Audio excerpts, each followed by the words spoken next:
ونحن على ذلك لمن الشاهدين ومن الشاكرين والحمد لله رب العالمين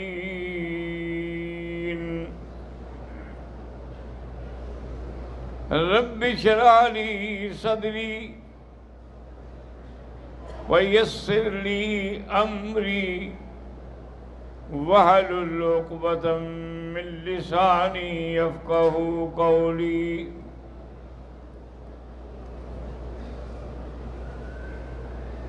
رب زدني علما سبحانك لا علم لنا إلا ما علمتنا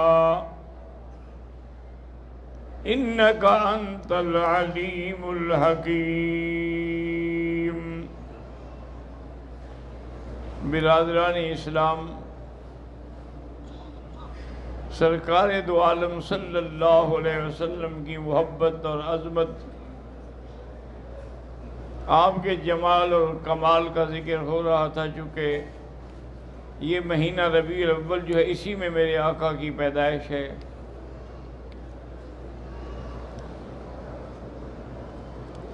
ایک دفعہ یہود قریش نے کٹھے ہو کے مشورہ کیا کہ ہم نے اتنا ستم کیے،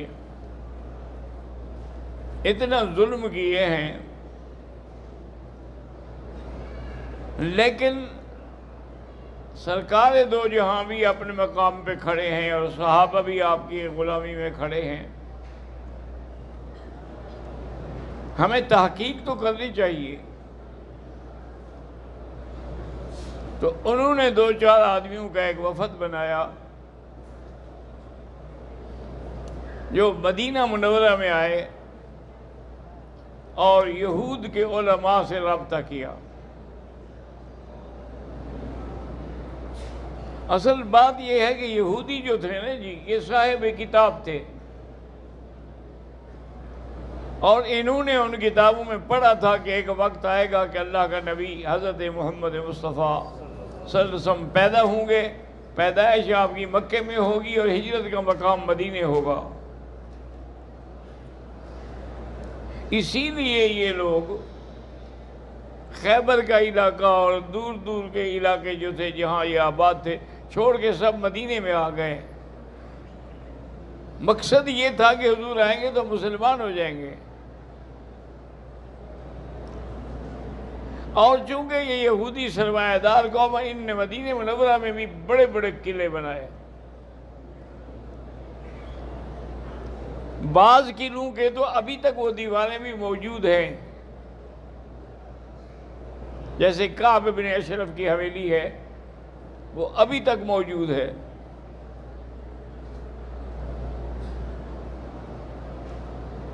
لیکن جب حضور صلی اللہ علیہ وسلم تشریف لائے تو بجائے اسلام لانے کے یہ الٹا دشمن ہو گئے۔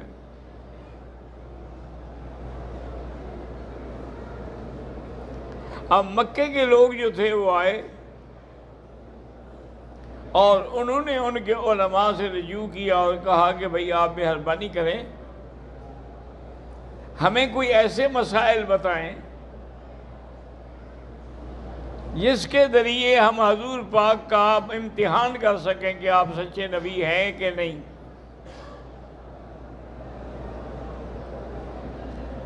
انہوں نے کہا ٹھیک ہے۔ انہوں نے ان کو 3 مسائل لکھ کے دیے۔ انہوں نے کہا یہ 3 مسئلے ہیں، یہ لے جائیں، اگر حضور صلی اللہ علیہ وسلم ان 3 مسائل کا جواب دے دیں تو نبی نہیں ہیں، اور اگر بالکل جواب دے ہی نہ سکیں تب بھی نبی نہیں ہیں۔ اگر آپ 2 مسئلوں کا جواب دیں اور 1 کا نہ دیں تو پھر سچے نبی ہیں۔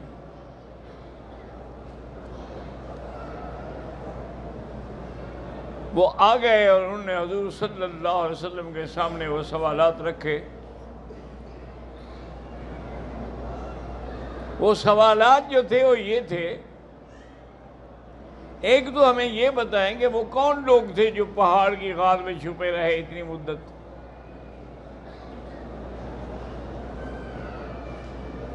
اور دوسرا یہ تھا کہ وہ کون سا بادشاہ تھا جو مشرق سے مغرب تک پہنچا، اور تیسرا سوال یہ تھا کہ ہر چیز میں جو روح ہے جب یہ نکل جائے، یہ روح کیا چیز ہے؟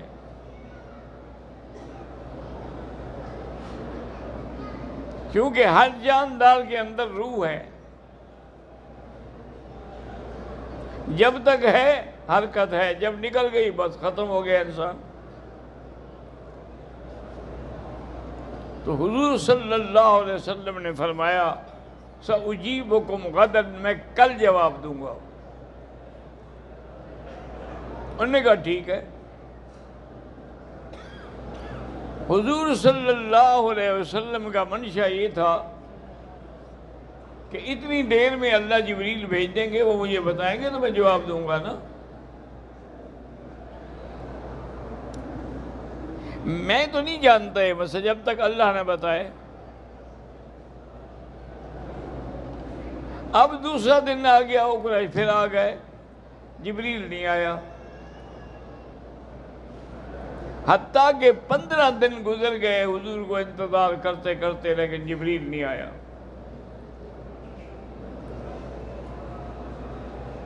حضور فرماتے ہیں کہ مجھ پر ایک ایسی تکلیف آئی کہ میں پہاڑوں پہ چلا جاتا تھا اور ارادہ کرتا تھا میں چھلانگ لگا دوں، کہ اب میں دشمن کو کیا جواب دوں؟ وہ آتے ہیں اور میرے پاس جواب نہیں ہے۔ اللہ تبارک و تعالی نے جبریل علیہ السلام کو بھیجا اور سورۃ کہف نازل فرمائی، اور ساتھ یہ سورت بھی نازل فرمائی کہ میرے نبی مجھے چاش کے وقت کی قسم ہے اور رات جب چھا جاتی ہے اس کی قسم ہے، اللہ نے تمہیں نہیں چھوڑا ہے، ما ودعک ربک، اور نہ تم سے وہ ناراض ہیں۔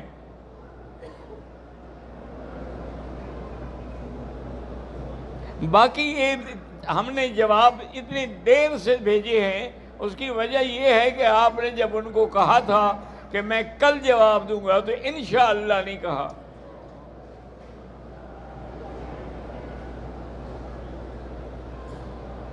وَلَا تَقُولَنَّ لِشَيْءٍ إِنِّي فَاعِلٌ ذَلِكَ غَدًا إِنِّي فَاعِلٌ ذَلِكَ غَدًا إِلَّا أَن يَشَاءَ اللَّهُ۔ اللہ نے فرمایا کبھی ایسا نہ کیا کریں، جب بات کہیں تو کہا کریں کہ اگر اللہ نے چاہا تو میں جواب دوں گا۔ اب اللہ تبارک و تعالی نے ان جوابات کے بارے میں بھی مفصل سورۃ کہف نازل فرمائی کہ وہ چند ایک نوجوان تھے جن کو وقت کے بادشاہ نے مجبور کیا کہ وہ شرک کریں، لیکن انہوں نے شرک نہ کیا، وہ توحید پہ جمے رہے اور اپنا گھر ملک چھوڑ دیا۔ اور ایک پہاڑ تھا، اس کی غار میں جا کے وہ سارے بیٹھ گئے۔ انہوں نے کہا بھی ہمارے پاس کوئی حل نہیں ہے، یہاں چھپ کے ہم زندگی گزاریں گے۔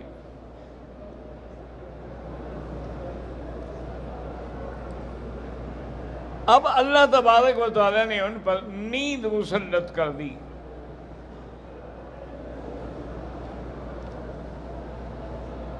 اور وہ نیند بھی کتنا لمبی تھی،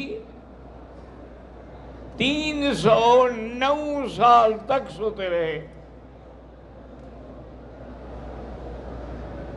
اور اللہ نے فرشتوں کو حکم دیا کہ ضرورت کے تابع ان کے بدل دیا کریں، کبھی دائیں کبھی بائیں، تاکہ ایک ہی جگہ اتنی طویل مدت لگے بدن پتھر کو لگ جائے گا۔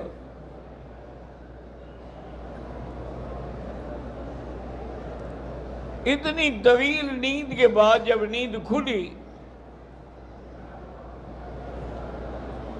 کہنے لگے بھئی کتنا وقت ہم نے سو کے گزارا ہے۔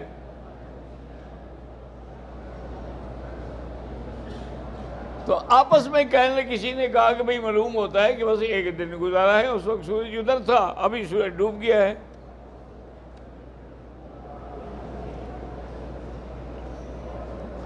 آخر فیصلہ انہوں نے یہ کیا کہ اللہ اعلم بما لبثتم، اللہ جانتا ہے ہم نے کتنی دیر سوئے ہیں۔ فَبَعَثُوا أَحَدَكُمْ بِوَرْقِكُمْ هَذِهِ إِلَى الْمَدِينَةِ، یہ پیسے دے کے ایک آدمی کو بھیجو جو شہر میں جائے اور کوئی اچھی کوئی حلال چیزیں بنی ہوئی لے آئے کہ ہم کھائیں۔ اب جاگ گئے تو بھوک بھی لگ گئی نا۔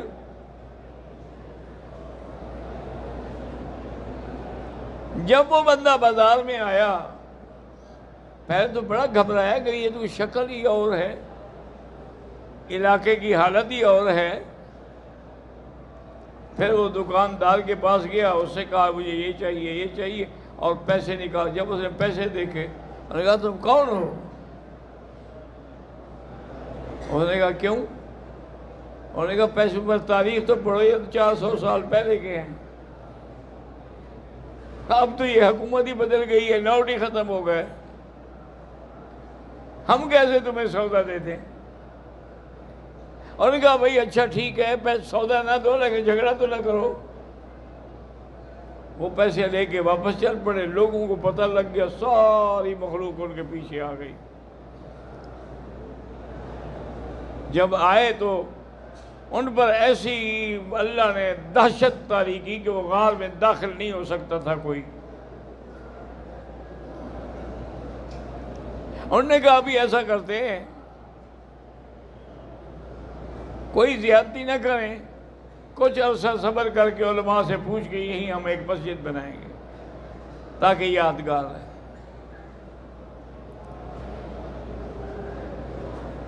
حضرت عمر کے زمانے میں رضی اللہ تعالیٰ عنہ جب خلیفہ تھے،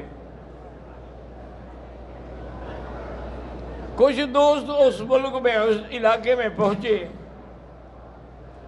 بعد مورخین لکھتے ہیں کہ یہ غار جو ہے نا انطاکیہ کے ملک میں تھی، لیکن تاریخ کی بات ہے، اس کا کوئی اعتبار نہیں ہوتا۔ انہوں نے حضرت عمر کو خط بھیجا کہ ایسے واقعہ ہے، ایسے کچھ جوان تھے جو سو گئے، اتنی مدت گزر گئی، ابھی بھی وہ غار موجود ہے،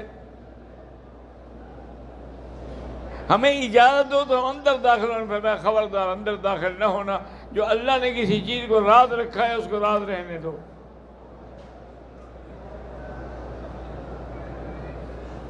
تو ایک سوال ان کا یہی تھی نا کہ وہ نوجوان کون ہے، تو حضور پاک نے ساری تفصیل بتا دی۔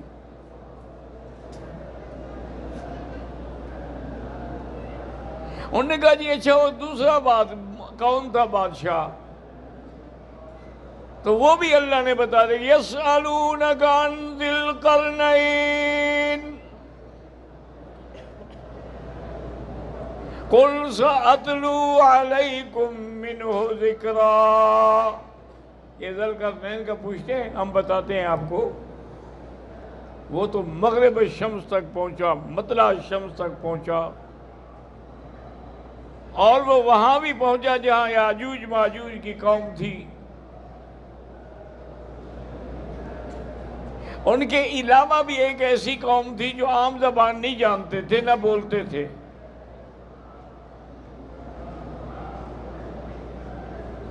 وہ آئے اور انہوں نے کہا کہ ذی القرنین ان یاجوج و ماجوج مفسدون فی الارض، یاجوج ماجوج کی قوم ہے جنہوں نے زمین میں فساد ڈال دیتے ہیں جب وہ آتے ہیں۔ اگر مہربانی کر دیں ان کے اور ہمارے درمیان میں کوئی دیوار بنا دیں کہ وہ ادھر نہ آ سکیں،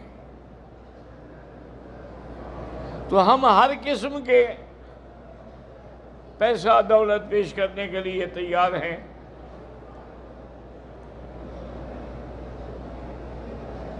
ذوالقرنین نے فرمایا کہ بات سنو، مجھے تمہارے پیسے کی کوئی ضرورت نہیں ہے، مجھے اللہ نے بہت کچھ دیا ہے، تم میری مدد کرو کام میں، مزدوری میں۔ اس کے بعد حضرت ذوالقرنین نے وہ دیوار بنائی،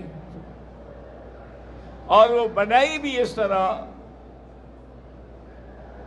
کہ آپ نے لوہے کے تختے جو تھے نا ان کو رکھ کے ایک دوسرے پر وہ دیوار بنائی، اور ساتھ ہی اوپر سکہ گرم کر کے ڈالتے گئے۔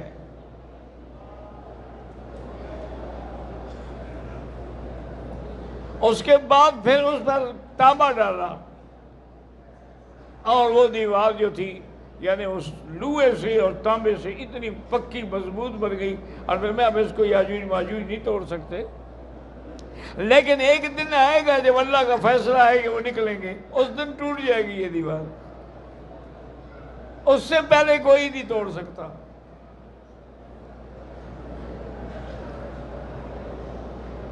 تو آپ نے ان کے جواب کا قرنین کا قصہ بھی بیان کر دیا۔ تیسرا سوال یہ تھا کہ بھئی روح کیا چیز ہے؟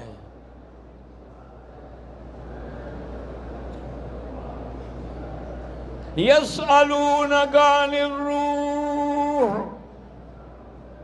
قُلِ الرُّوحُ مِنْ أَمْرِ رَبِّي وَمَا أُوتِيتُم مِّنَ الْعِلْمِ إِلَّا قَلِيلًا۔ یہ سوال کرتے ہیں کہ روح کیا چیز ہے؟ ان کو بتاؤ میرے نبی کہ روح اللہ کا حکم ہے، امر ہے، اس کا علم اللہ نے کسی کو نہیں دیا کہ وہ کیا چیز ہے۔ تو لہذا تیسرے سوال کا جواب نہیں دیا کہ اس کو پتہ ہی نہیں۔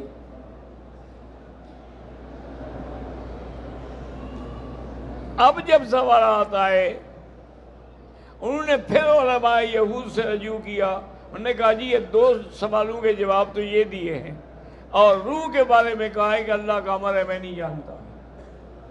انہوں نے کہا وہ سچا نبی ہے، اب تمہاری مرضی ہے اس کو ایمان لے آؤ یا نہ لے آؤ، لیکن اس کی نبوت میں کوئی شک نہیں۔ اسی پر اللہ تبارک و تعالی نے یہ سورت مبارک بھی نازل فرمائی، اور یاد رکھو کہ یہاں اللہ نے قسم کھائی ہے کہ وَالضُّحَىٰ وَاللَّيْلِ اِذَا سَجَىٰ، مجھے قسم ہے چاشت کے وقت کی، ضحیٰ کہتے ہیں چاشت کو، اس کے بعد سورج اور بڑھنا شروع ہوتا ہے، اور بڑھنا شروع ہوتا ہے، اس کی روشنی بڑھتی چلی جاتی ہے، زوال کے بعد تو گھٹنا شروع ہوتا ہے نا، چاشت کے بعد بڑھنا شروع ہوتا ہے۔ تو اللہ نے فرمایا میرے نبی آپ کی نبوت بھی بڑھے گی، کیوں غم کرتے ہیں آپ؟ وہ کم نہیں ہوگی، اور آپ کا جو بعد کا دن آئے گا وہ پہلے سے بھی زیادہ بہتر ہوگا۔ وَلَلْآخِرَةُ خَيْرٌ لَكَ مِنَ الْأُولَىٰ وَلَسَوْفَ يُعْطِيكَ رَبُّكَ فَتَرْضَىٰ، اللہ آپ کو اتنا دیں گے کہ راضی کر دیں گے۔ جب یہ آیت اتری نا تو حضرت ابن عباس نے کہا کہ الحمدللہ اب یقین ہو گیا کہ حضور کی پوری امت جو ہے وہ جنت میں جائے گی۔ آپ بھی ہیوے میں بیٹھے ہو، دعا کر اللہ ہمیں بھی جنت نصیب کرے۔ لوگوں نے کہا صحابہ نے کہ کیسے؟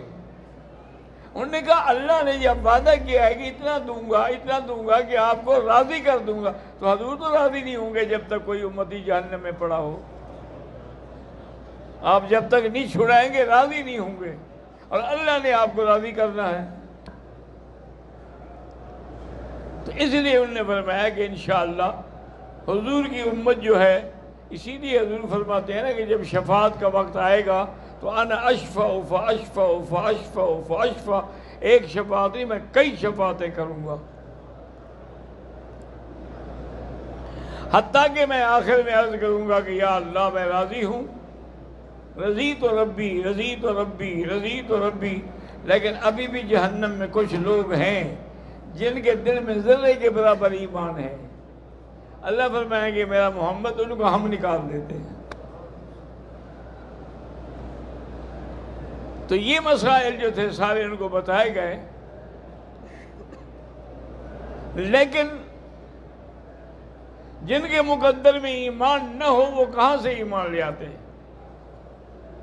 مشرکین مکہ ایمان نہ لے آئے۔ اچھا، بعض علماء نے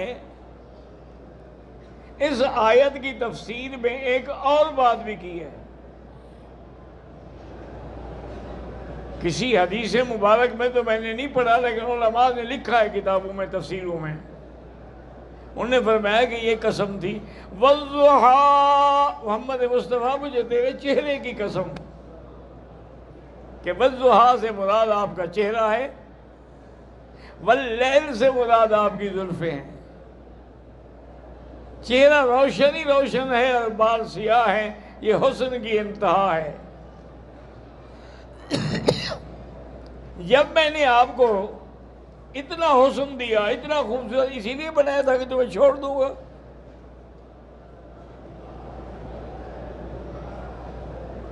ایک پنجابی کا شاعر تھا، اس نے لکھا ہے کہ جمیلہ حسینہ دا منہ موڑ دیتا، رب نے محمد بنا کے قلم توڑ دیتا، کہ پھر حضور جیسا کوئی بندہ پیدا نہیں ہوگا، خاتم النبیین لا نبی بعد۔ تو بہرحال اللہ تبارک و تعالی ہمیں دین پہ چلنے کی، ثابت قدم رہنے کی توفیق عطا فرمائیں۔